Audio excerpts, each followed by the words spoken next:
आज की क्लास में हम बात करेंगे शीर्षावस्था की तीसरी अवस्था के बारे में। दो के बारे में हमने पढ़ ली थी पिछली कक्षाओं के अंदर। आज बात करेंगे हम शीर्षावस्था की तीसरे भाग के बारे में, जो कि है पूर्व बाल्यावस्था। इससे पहले हमने नवजात शिशु की अवस्था, बचपनावस्था पढ़ ली है, और अब तीसरी अवस्था जो शीर्षावस्था का भाग है, जिसे कहते हैं पूर्व बाल्यावस्था या फिर ये होती है शीर्षावस्था। तो इसकी जो आयु वर्ग है वो है 3 से 6 वर्ष। ठीक है, ये 3 से 6 वर्ष के जो बालक है उनके बारे में हम बात कर रहे हैं। ये बालक शीर्षावस्था की कैटेगरी में भी आते हैं और इसे हम पूर्व बाल्यावस्था भी कह सकते हैं। ठीक है, अब देखिए पूर्व बाल्य जो अवस्था है उसके लिए कुछ कथन है जो बहुत महत्वपूर्ण है, उसके बारे में बात करते हैं। पहला देखिए पूर्व विद्यालयी आयु, साथ ही देखिए शाला पूर्व आयु। देखिए विद्यालय की जो आयु होती है वो बाल्यावस्था से होती है, तो ये जो अवस्था है वो बाल्यावस्था से पूर्व की अवस्था है, इसीलिए इसे शाला पूर्व आयु भी कहते हैं और विद्यालय से पूर्व की आयु भी इस अवस्था को कहा जाता है। नर्सरी स्कूल एज कहते हैं इसे, प्राक स्कूल अवस्था कहा जाता है, यानी विद्यालय जाने से पहले की जो तैयारी करवाते हैं वो होती है प्राक स्कूल या नर्सरी स्कूल एज। जैसे हम प्ले स्कूल में भेजते हैं बच्चों को, क्योंकि विद्यालय के लिए बालक को अभ्यस्त कर देते हैं, बालक कंटिन्यू स्कूल जाना सीख जाता है, छोटी मोटी चीजें सीख जाता है, इसके लिए प्राक स्कूल या नर्सरी स्कूल जो अवस्था होती है इसी अवस्था को कहा जाता है। इसमें बालक को विद्यालय जाने की तैयारी की जाती है और बालक को बहुत छोटी छोटी चीजें सिखाई जाती है, जिससे कि बालक को जब वो बाल्यावस्था में स्कूल जाए तो उसे प्रॉब्लम ना आए। तो ये अवस्था कौन सी होती है? नर्सरी स्कूल एज, प्राक स्कूल अवस्था, पूर्व विद्यालय अवस्था और शाला पूर्व अवस्था या आयु, कुछ भी आप इसे कह सकते हो। ये कौन सी आयु के बारे में बात कर रहे हैं हम? पूर्व बाल्यावस्था के बारे में। आगे देखिए खिलौनों की आयु है ये, इस समय बालक खिलौनों के साथ खेलता है, इसीलिए इसे खिलौनों की आयु कहा जाता है। घड़ने योग्य आयु कहा जाता है, यहाँ बालक एकदम कोरी स्लेट की तरह होता है, आप कुछ भी इसमें गढ़ सकते हो, उसे कैसा भी आप बना सकते हो, आपके हाथ में होता है बच्चे का निर्माण करना, क्योंकि वो अपने जीवन का जो आधार है वो इसी आयु वर्ग में रखता है, इसीलिए इसे कहा जाता है घड़ने की आयु। ठीक है, अगली और बहुत महत्वपूर्ण देखिए अतार्किक चिंतन की अवस्था। चिंतन बहुत तरीके का होता है, तार्किक चिंतन, मूल चिंतन, अमूल चिंतन, अतार्किक चिंतन। तो ये जो अवस्था है शीर्षावस्था या पूर्व बाल्यावस्था, ये कैसी अवस्था होती है? अतार्किक चिंतन की अवस्था, यानी इसमें जो भी चिंतन होता है उसका आधार तर्क नहीं होता है, बालक तर्क करना नहीं जानता है, तो वो बिना तर्क के ही चिंतन करता है, इसीलिए इसे कहा जाता है अतार्किक चिंतन की अवस्था। तो ये तो थे कुछ महत्वपूर्ण कथन जो इस आयु वर्ग के बालकों के लिए प्रयोग किए जाते हैं, जिसे हम पूर्व बाल्यावस्था या फिर शीर्षावस्था कहते हैं। ठीक है, अब हम बात करेंगे विशेषताओं के बारे में कि शीर्षावस्था की कौन सी विशेषताएं हैं पूर्व बाल्य अवस्था में, यानी 3 वर्ष से 6 वर्ष की आयु के अंदर की जो विशेषताएं होती है बालकों की, उसके बारे में हम चर्चा करते हैं। आइए बात करते हैं, ये विशेषताएं बहुत महत्वपूर्ण है, इनसे प्रश्न उठ के आते हैं कि ये विशेषताएं कौन सी अवस्था के बालकों में पाई जाती है। तो सारी विशेषताओं को बिल्कुल ध्यानपूर्वक समझिए। पहला देखिए स्व केंद्रित या आत्म केंद्रित। इस समय जो बालक होता है वो स्व केंद्रित होता है और आत्म केंद्रित होता है, यानी बालक को क्या लगता है कि दुनिया की सारी जो चीजें हैं उसका केंद्र वही बालक है। परिवार में अगर बालक है तो उसे लगता है कि परिवार के जितने भी सदस्य हैं उन सबका केंद्र क्या है? मैं हूँ, और सभी का ध्यान किसके ऊपर होना चाहिए? मेरे ऊपर होना चाहिए। सब मुझे ही ध्यान रखें, मुझे ही प्यार करें, और किसी और को करेंगे तो इस समय बालक को ईर्ष्या भी होती है, क्योंकि वो हर एक चीज का जो केंद्र मानता है वो किसको मानता है? अपने आप को मानता है। तो स्व केंद्रित और आत्म केंद्रितता का भाव मिलता है आपको शिशुअवस्था के अंदर, यानी पूर्व बाल्यावस्था में। अगला देखो अहमवादी। इस समय बालक के अंदर एक अहम भावनाएं होती है। जैसे देखिए बालक की परछाई जब उसे पीछे चलती है तो उसे लगता है कि परछाई मेरा पीछा कर रही है। ऐसे ही बालक समझ लीजिए स्कूल जा रहा है और वो ऊपर आसमान में देखता है कि जैसे जैसे बालक चलता है तो ऊपर से उसे लगता है कि सूरज भी मेरे साथ चल रहा है, तो बालक के अंदर भाव आता है कि सूरज मेरा पीछा कर रहा है। इस तरीके का अहम भाव आप इस अवस्था के अंदर बालक के अंदर देखोगे। आत्मगौरव। इस समय बालक अपने आप को बेस्ट मानता है, अपने आप को सुपीरियर समझता है कि सब मुझे ही प्यार करें, मैं ही सबसे अच्छा हूँ। इस तरह की भावना आप बालक के अंदर देखोगे। अगली देखिए जीववाद। पूर्व बाल्यावस्था या शिशुअवस्था के अंदर बालक में जीववाद की भावना होती है। जीववाद का मतलब क्या होता है कि बालक अपने पास में जो भी चीजें होती है निर्जीव वस्तु, उनको भी सजीव समझता है। जैसे देखिए कि उसके पास कोई डॉल है, अब वो डॉल के साथ खेलता है तो उसे लगता है कि वो जीवित है। इसीलिए देखिए, आप देखिए सर्दी होगी तो बालक अपनी जो गुड़िया होती है उसको कपड़ों से ढक देते हैं, गर्मी में उसको पंखे में बिठा देते हैं, क्योंकि उसे क्या लगता है वो जीवित है। तो वो हर चलती फिरती वस्तु को क्या समझता है, इसके अंदर जीव है। अगर ट्रेन चलेगी तो उसे लगेगा कि घोड़ा दौड़ रहा है। आसमान में अगर एरोप्लेन चल रहा है तो बालक को लगेगा ये पक्षी है। तो हर एक चीज को ये क्या समझता है कि इसमें जीव होता है, ये सजीव है, उसे कहते हैं जीववाद। तो जीववाद की भावना कब देखोगे आप बालक में, पूर्व बाल्यावस्था में या फिर शिशुअवस्था में।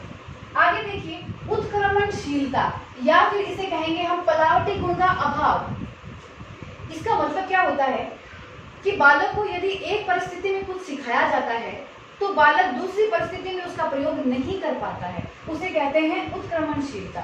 जैसे समझिए आपने बालक को सिखाया कि घर के अंदर जो भी उसके खिलौने हैं उसको सही जगह पर जाके रखो। किसी वस्तु का अगर स्थान निश्चित है तो उसे सिखाया जाता है ये वस्तु इसी स्थान पर रहनी चाहिए, लेकिन बालक यही काम अपने घर में तो करता है, अगर वो ननिहाल जाएगा तो वहां पे वो इन चीजों का ध्यान नहीं रखेगा।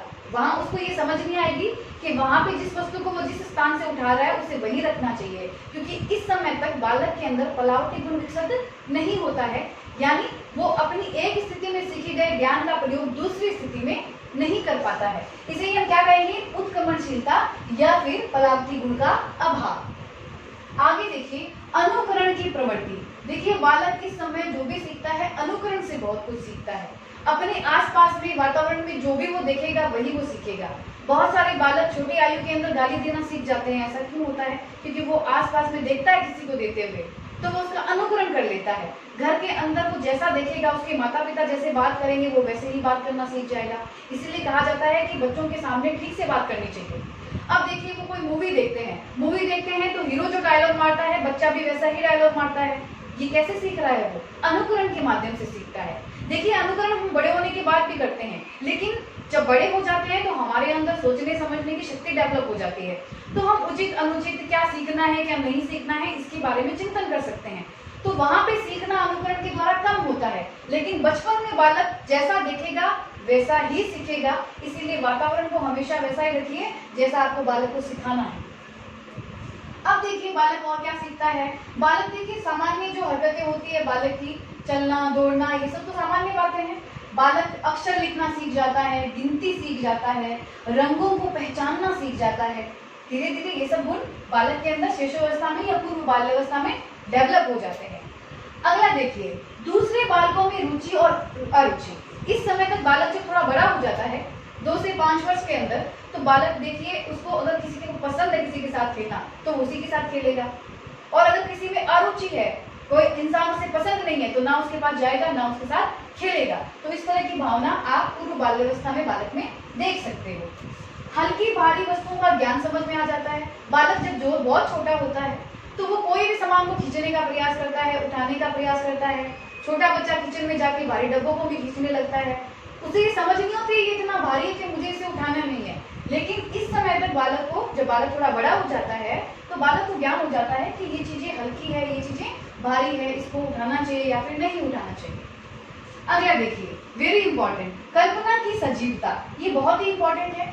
बालक इस समय जो भी कल्पना करते हैं, जो भी कहानियां सुनते हैं, परियों की कहानियां सुनते हैं, जितने भी कैरेक्टर वो सुनता है वो क्या उसे क्या लगता है ये सभी सजीव है, ऐसा वास्तविक में होता है। वो उनको सजीव समझ लेते हैं जो भी उनकी काल्पनिक बातें होती हैं। जैसे बहुत सारे बच्चे हैं वो शक्तिमान सीरियल देखते हैं तो उसको लगता है कि शक्तिमान सच में है।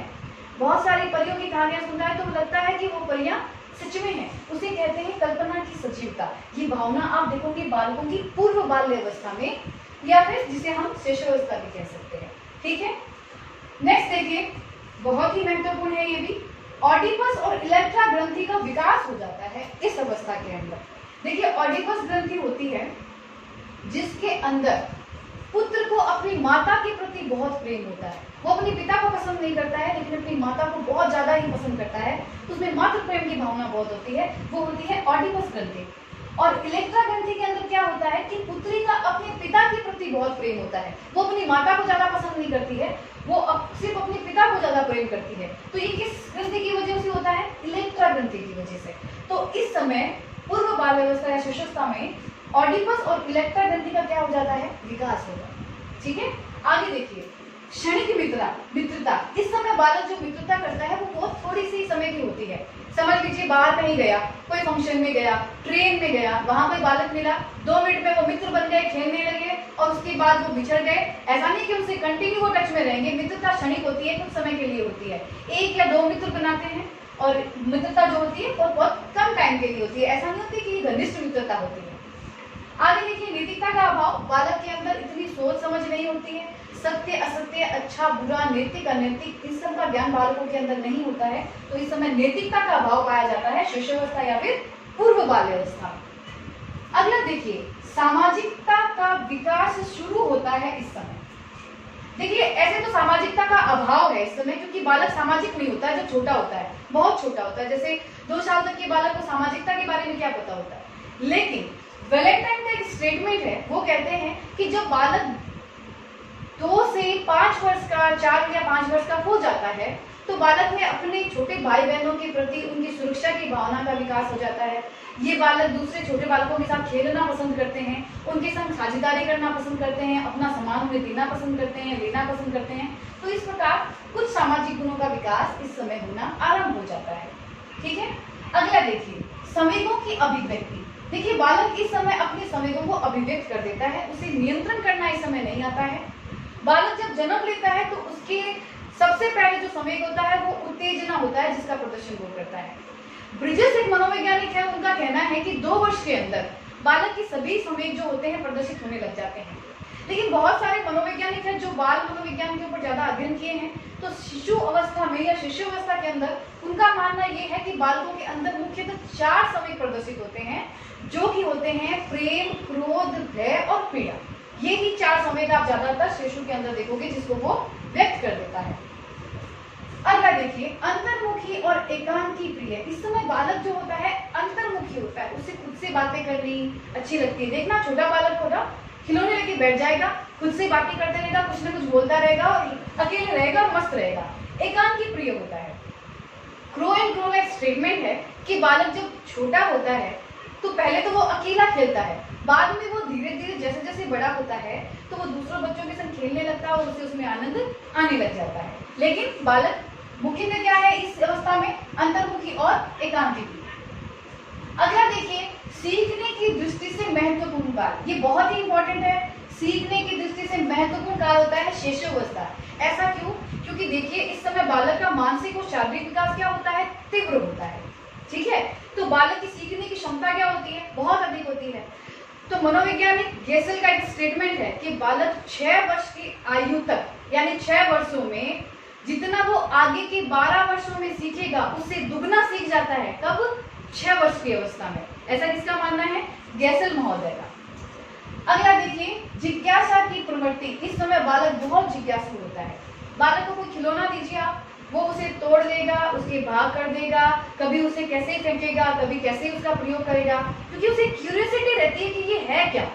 उसके आसपास की जितनी भी वस्तुएं हैं उसको देखकर उसके मन में तरह तरह के प्रश्न आते रहेंगे। देखना बच्चा जब जैसे थोड़ा सा बड़ा हो जाता है हर वक्त क्या क्यों के प्रश्न उसके पास रहेंगे। ये ऐसा क्यों होता है, इसमें ये क्या है, क्यों है, इस तरह के सवाल आप देखोगे। क्योंकि ये कौन सी प्रवृत्ति है? ये जिज्ञासा प्रवृत्ति है। बालक हर चीज जो उसके आसपास है उसके बारे में जानना चाहता है। तो ये प्रवृत्ति आपको देखने मिलेगी पूर्व बाल्यावस्था या फिर शिशुअवस्था के अंदर। अब ये तो थी महत्वपूर्ण विशेषताएं इस अवस्था के बारे में। अब देखिए हमने तीनों अवस्थाएं पढ़ ली शिशुअवस्था के बारे में। अब शिशुअवस्था में जो बालक है उनको शिक्षा किस प्रकार दी जानी चाहिए जिससे कि बालक का बहुत अच्छा विकास हो, उसके बारे में बात करते हैं। तो आइए बात करते हैं हम शिशुअवस्था की शिक्षा के बारे में। देखिए पहला जो पॉइंट है उचित वातावरण और व्यवहार।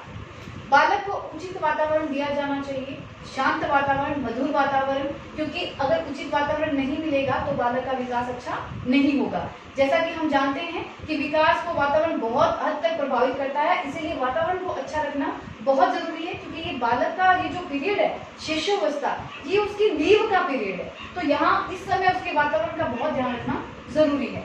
व्यवहार देखिए, माता पिता और शिक्षकों का दायित्व बनता है कि शिशुअवस्था के अंदर बालकों के साथ बहुत अच्छा व्यवहार किया जाए, क्योंकि बालक इस समय इन दोनों पर ही निर्भर रहते हैं। बहुत सारे सवाल, बहुत सारी डिपेंडेंसी होती है, तो माता पिता और शिक्षक जो होते हैं बहुत बार अच्छा व्यवहार नहीं कर पाते हैं। कुछ शिक्षक बार बार सवाल करने से बच्चों को वो मार भी लेते हैं। घर में भी माता पिता परेशान बोले परेशान मत करो, बच्चों की जिज्ञासा जो होती है उसको संतुष्ट नहीं करते और उनके साथ अच्छा व्यवहार नहीं करते हैं, तो इससे बालक का विकास जो होता है वो बहुत प्रभावित होता है। तो बहुत ध्यान रखना चाहिए, वातावरण उचित होना चाहिए और व्यवहार अच्छा होना चाहिए शिशुअवस्था में बालकों के साथ। आगे देखिए, जिज्ञासा की संतुष्टि। क्रो एंड क्रो का कहना है कि बालक जैसे ही बड़ा होता है इस अवस्था में, तो उसके आसपास में जितनी भी वस्तुएं हैं उससे संबंधित उसके प्रश्न आने शुरू हो जाते हैं, जिज्ञासा उत्पन्न हो जाती है और बालक पूछता रहता है हर चीजों के बारे में। तो माता पिता और अध्यापक का दायित्व बनता है कि बालक की जो भी जिज्ञासा है उसको बहुत हद तक क्या करे, संतुष्ट करे। ऐसा नहीं हो कि बालक कुछ पूछ रहा है और उसे इग्नोर किया जा रहा है, तो फिर बालक चीजों को सीख नहीं पाता है, समझ नहीं पाता और बालक में उलझन पैदा हो जाती है। तो बालक की जिज्ञासा को संतुष्ट करना चाहिए, ये बहुत ही आवश्यक होता है।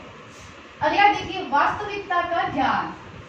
जैसा कि पहले हमने पढ़ा कि बालक जो है इस अवस्था में कल्पनाशीलता में रहता है, तो इस समय वो वास्तविकता से बहुत दूर रहता है। तो माता पिता हो चाहे शिक्षक हो, उन्हें समय समय पर बालकों को ज्ञान देना चाहिए कि इस समय बालक को समझाना चाहिए क्या वास्तविक है और क्या अवास्तविक है। इसीलिए देखिए, मॉन्टेसरी जो पद्धति है उसके अंदर परियों की कहानी को नहीं रखा गया है। कारण क्या है कि बालक जब उन कहानियों को सुनता है तो वो वास्तविकता से बहुत दूर हो जाते हैं। तो हमेशा वास्तविक बातों को बच्चों को बताना चाहिए, उन्हें शिक्षा दी जानी चाहिए। आत्मनिर्भरता का विकास। बालक को आत्मनिर्भर बनाना चाहिए, क्योंकि ये अवस्था ऐसी होती है कि बालक डिपेंडेंट बहुत होते हैं। तो ये डिपेंडेंसी की जो आदत है वो छुड़ाने के लिए बालक को ऐसे कार्य देने चाहिए, छोटे मोटे काम जो बालक कर सकते हैं वो बालक से ही करवाने चाहिए। इससे उसके अंदर आत्मनिर्भरता का विकास होता है। अगला देखिए, सामाजिकता का भावना का विकास। बालक के अंदर सामाजिक भावना शुरू हो जाती है। वैलेंटाइन के अनुसार हमने पढ़ा था, इस समय बालक को सिखाना चाहिए कि आपस में मिलजुल के रहना चाहिए, शेयरिंग सिखानी चाहिए, पढ़ना चाहिए, खेलना चाहिए, जिससे क्या होगा, बालक के अंदर सामाजिक भावना का विकास होगा। अगला देखिए, अच्छी आदतों का निर्माण। Very important. ड्राइडन महोदय ने बहुत अच्छा स्टेटमेंट दिया है कि पहले हम आदतों का निर्माण करते हैं और उसके पश्चात आदतें हमारा निर्माण करती है। इसीलिए देखिए, छोटे अवस्था के अंदर आदतें निर्माण करना बहुत सरल होता है, तो हमेशा इस समय अच्छी आदतों का निर्माण करवाना चाहिए। बच्चे को सच बोलना सिखाना चाहिए, बड़ों का आदर करना सिखाना चाहिए, हर काम को समय पर करना है ये सिखाना चाहिए। तो अच्छी आदतों का निर्माण करने का सबसे अच्छा टाइम होता है, क्योंकि इस समय बालक ज्यादा तर्क नहीं करता है, ज्यादा सोचता समझता नहीं है। आप जैसा उसे सिखाएंगे बालक वैसा सीख जाता है। अगला देखिए, मूल प्रवृत्तियों को प्रोत्साहित। देखिए, बहुत सारे जो व्यवहार होते हैं वो बालक की मूल प्रवृत्तियों से जुड़े होते हैं, तो उसकी जो मूल प्रवृत्ति है उसको करने देना चाहिए। मूल प्रवृत्ति को कभी भी दबाना या उसका दमन नहीं करना चाहिए, क्योंकि यदि हम ऐसा करेंगे तो बालक का विकास जो होगा वो अवरुद्ध हो जाएगा। ठीक है, आगे देखिए, खेल और क्रिया के द्वारा सीखना। बालक बहुत सारी क्रिया करते हुए सीखता है, इसलिए बालक को क्रिया करने देना चाहिए, क्योंकि वो बहुत कुछ कार्य क्रिया करते करते सीख जाते हैं।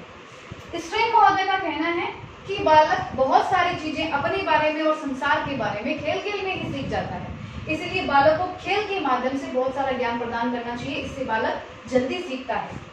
अगला देखो, चित्रों और कहानियों द्वारा शिक्षा।